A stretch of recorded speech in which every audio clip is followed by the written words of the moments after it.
இந்த சிபிஎல் உருவான வரலாறு என்னன்னு பார்த்தீங்கன்னா, ஒரு 10-15 இயர்ஸ் பேக் வந்து நானும் லிஜோ சாரும் ஒரு 1100 டீம் வச்சு டென்னிஸ் பாலில் மிக சிறப்பாக பண்ணினோம். அதனுடைய மறுபயனாக தான் இன்றைக்கி செந்திலும் ஜெரியும் வந்து இந்த கான்செப்ட் எடுத்துகிட்டு வந்து எங்ககிட்ட சொன்னாங்க. இந்த சிபிஎல்லோட சீசன் 1 அதுதான் ஸ்டார்ட் ஆனதுக்கு காரணம். இதனுடைய நோக்கம் என்னன்னு பார்த்திங்கன்னா, நம்ம கோயம்புத்தூர் டிஸ்ட்ரிக் அதை சுற்றியில் இருக்கிற பகுதியில் இருக்கக்கூடிய நல்ல பிளேயர்ஸை நம்ம வந்து அடையாளம் காமிச்சு தமிழ்நாடு நம்ம கிரிக்கெட் டீமுக்கு கொண்டு போயிட்டு அங்கிருந்து வந்து எடுத்து நம்ம நேஷ்னல் லெவலில் இதைய கொண்டு போய் சேர்க்கணுங்கிறதா நம்மளுடைய எண்ணம். அதுதான் நம்மளுடைய ஒர்க்கு. இங்கே வந்திருக்கிற சீஃப் கெஸ்ட்டுக்கும் எங்கள் கூட இணைந்து 12 டீம் ஸ்பான்சர்ஸுக்கும் எங்கள் நன்றியை தெரிவிச்சுக்கிறோம். தொடர்ந்து இந்த மேட்சஸ் வந்து ஒரு 30 டேஸ் இங்கே 30 கேம்ஸ் இங்கே நாங்கள் கண்டெயின் பண்ண போகிறோம். மீடியாஸோடைய ஆதரவும் கண்டிப்பாக எங்களுக்கு வேணும். அதே மாதிரி ஸ்பான்சர்ஸோட ஆதரவும் எங்களுக்கு வேணும். லீமாக்கா வந்து அவங்க ஸ்போர்ட்ஸு, ஜல்லிக்கட்டு எல்லா இதுக்குமே எங்கள் கூட துணை நின்று பண்ணுவாங்க. எனக்கு ரியல் எஸ்டேட்டில் எனக்கு ஆசான் வந்து மார்ட்டின் சார் தான். நான் பெரிய லெவலில் சாருக்கு பண்ணியிருக்கிறேன். ஸோ அதுக்கும் தேங்க்ஸ் பண்ணிக்கிறேன். அடுத்தபடியாக ஜெரியும் மீடியா ஒன் நம்ம பிரகாஷன் தான் இந்த கான்செப்ட் எடுத்துகிட்டு வந்து லிஜோ சார்கிட்டையும் எங்கிட்டையும் கொடுத்தாங்க. லிஜோ சாரும் நானும் இதை இணைந்து செயல்பட்டிருக்கிறோம். இங்கே வந்திருக்கிற அனைவருக்கு நன்றி, பிளேயர்ஸுக்கு வாழ்த்து தெரிவிச்சுக்கிறோம். இந்த இதை எடுத்துகிட்டு போய் நம்ம நேஷனல் லெவல் கொண்டு போகிற வரைக்கும் நாங்கள் கூட இருந்து எல்லாத்துக்கும் சப்போர்ட் பண்ணுவோன்னு தெரிவிச்சுக்கிறோம். நன்றி, வணக்கம், தேங்க்யூ. மொத்தம் எத்தனை டீம்? 12 டீம்ஸுங்க. எல்லாம் ஐபிஎல் எப்படியோ அதோட டிட்டோ தான் சிபிஎல். எப்படி லீக் அந்த மாதிரி தான்? ஆமாம், அந்த மாதிரி தான். அதை கொஞ்சம் டீட்டெயில்ஸ் அது செந்தில் சரி சார். 12 டீம்ஸ் சார் டோட்டலாக. 12 டீம்ஸ் சார் டோட்டலாக.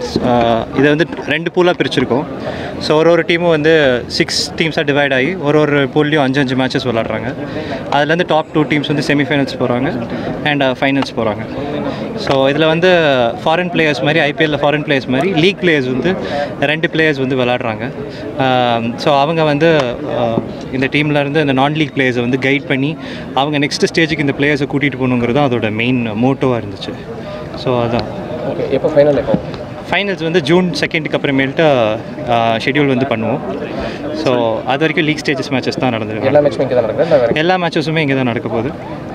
டே அண்ட் நைட் நடக்க போகுது. Friday, Saturday and Sundays. நான் லீக் பிளேயர்ஸை லீக் பிளேயராக கொண்டு வரக்கான முயற்சி தான். அஃபிஷியலாக வந்து 22 yards ஆப்பில் ஸ்கோர் பண்ணுறோம். கிரிக் ஹீரோஸ்லேயும் ஃபாலோ பண்ணலாம். ஸோ ரெண்டு கிரிக்கெட்டிங் ஆப்ஸ்லேயுமே இதை ரெஜிஸ்டர் பண்ணுறோம். So anybody can follow this. யூடியூப்பில் வந்து MSIங்கிற சேனலில் வந்து we are live streaming this. Thank you. Okay madam. அனைவருக்கும் மாலை வணக்கம். இந்த கிரிக்கெட் டோர்னமெண்ட் வந்து இன்றைக்கி ஸ்டார்ட் பண்ணியிருக்கிறாங்க. சீஃப் கெஸ்ட்டாக வந்திருக்காங்க. 12 ஓனர் சேர்மன்ஸ்லாம் இங்கே இருக்கிறாங்க. எல்லாருமே ஸ்பான்சர் பண்ணி பிளேயர்ஸ் வந்து வின் பண்ணணும் எனர்ஜியோடு இருக்காங்க எல்லாருமே. All the best. நீங்கள் வந்து கோயம்புத்தூரில் விளையாண்டு நம்ம இந்தியா லெவலையும் வின் பண்ணணும்.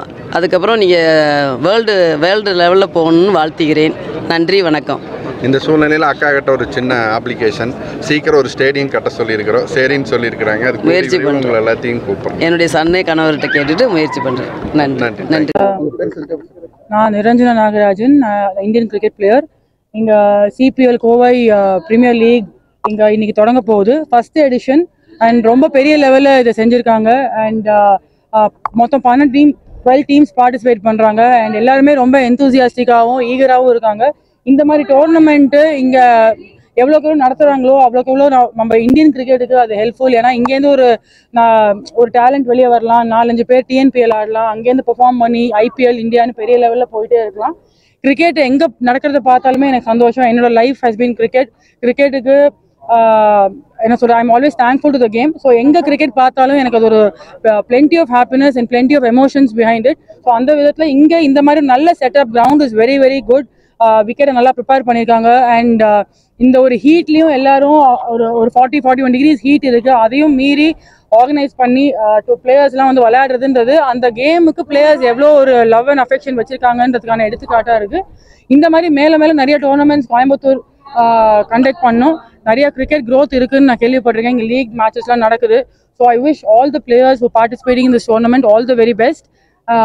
And எல்லா டீம்ஸுமே ஒரு நல்ல ஸ்பிரிட்ல ஆடி ஒரு ஸ்போர்ட்ஸ்மேன்ஷிப்போட விளையாடி இந்த டோர்னமெண்ட் இன்னைக்கு இங்கே ஸ்டார்ட் ஆகுது. நான் அதே மாதிரி ஃபுல்லாக இந்த டோர்னமெண்ட் கண்டினியூ ஆகி நல்லபடியாக முடியணும்னு நான் என்னோட பெஸ்ட் விஷஸ் நான் தெரிவிச்சுக்கிறேன்.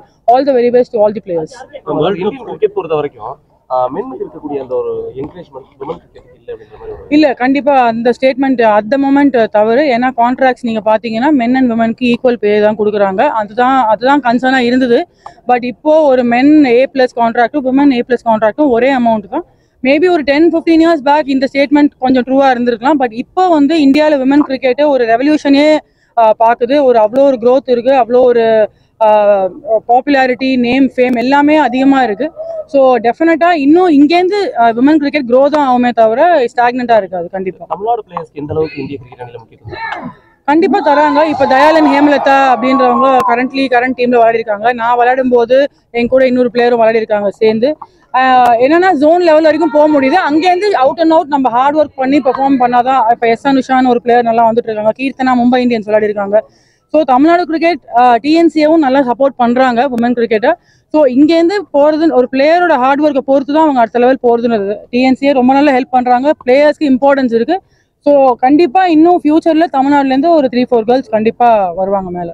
இப்போதைக்கு வந்து தமிழ்நாட்டில் இருக்கக்கூடிய பிளேயர்ஸ்க்கு அதிக அளவிலான முக்கியத்துவம் தரப்படுறது இல்லை அப்படின்றது ஒரு பொதுவான ஒரு குற்றச்சாட்டாக இல்லை sir, that is not right. I think அது சும்மா சொல்கிறாங்களே தவிர எங்களுக்கு நல்ல ஃபுல் சப்போர்ட் கொடுக்குறாங்க. கேம்ப்ஸ் கொடுக்குறாங்க.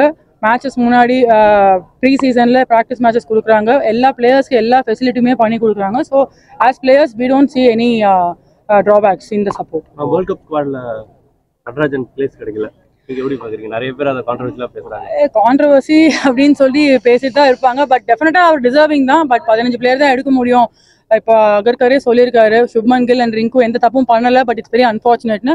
பட் நம்ம நட்ராஜன் இருக்கணும் அப்படின்னு தான் நான் நினச்சேன். பட் கண்டிப்பாக அவர் இதில் இல்லைனாலும் திருப்பி ஒரு கம்பேக் அதிக லெவலில் அடுத்த லெவலில் கொடுப்பாரு. கண்டிப்பாக அவருடைய யாக்கர்ஸ் அடிச்சுக்கிறதுக்கு யாரும் இல்லை. தேங்க்யூ.